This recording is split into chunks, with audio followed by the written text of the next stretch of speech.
Omar Hamid, thank you very much for joining us this evening. It's been a great discussion on South Asia. How much does the American withdrawal from Afghanistan change the picture in a region that's already worried enough about the rise of China?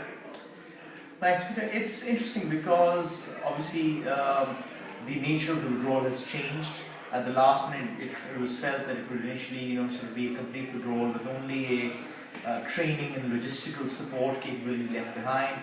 But with fears that perhaps the Afghan security forces were not able to carry the burden on their own, that has been changed. So at least for the next 2 years, you will see US troops in a combat, aerial and ground support capacity. So in a way, it sort of kicks the can down the road. But what is fundamental in Afghanistan is that the dynamics and the ground realities are changing. There's an increasing possibility that there may be sort of some form of meaningful peace negotiations, probably with the Pakistanis, the Afghan government and the US on board. And what we've seen, in fact, is unprecedented cooperation between these three major stakeholders in the past 3 to 4 months. When we look at India in particular, it's very concerned by the rise of China, right? That's something that plays into the Indo-Sri Lanka relationship, the Indo-Pakistan relationship in particular.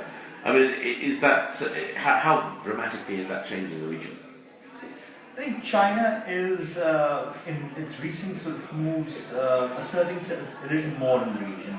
Certainly when we speak of Afghanistan and Pakistan, and to start with Afghanistan, China seems to have a much more interested position, presenting itself as an honest broker for negotiations, taking a much more forthright role in a peace process and in the future stability of Afghanistan. And Pakistan as well, with China rolling out what is likely to be a massive economic package, $45 billion economic corridor that essentially will stretch diagonally across the length of Pakistan. You do see China upping its game, especially in that corner of South Asia. Last question. It's often been said that Pakistan plays a double game, at least by US officials. People say Pakistan's worried about India, the US has a bunch of other priorities. Do you see reconciling those different narratives in the US-Pakistan relationship as the Afghan war draws down?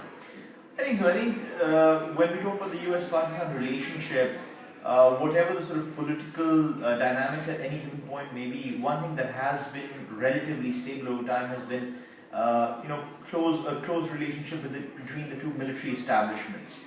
Now, in more recent times, in fact, we've seen an upshot in the US-Pakistan relationship, much greater cooperation, Pakistan having done a lot of the things that the US have been asking them to do for a long time, such as going after militant networks like the Haqqani network.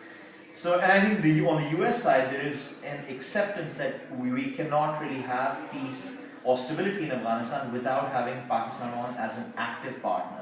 And as far as the Pakistanis are concerned, they now obviously need both the US and Afghan resources to target Pakistani Taliban militants who are hiding out in eastern Afghanistan. So I think it's become much more of a needs-basis relationship with both sides offering something to the other side.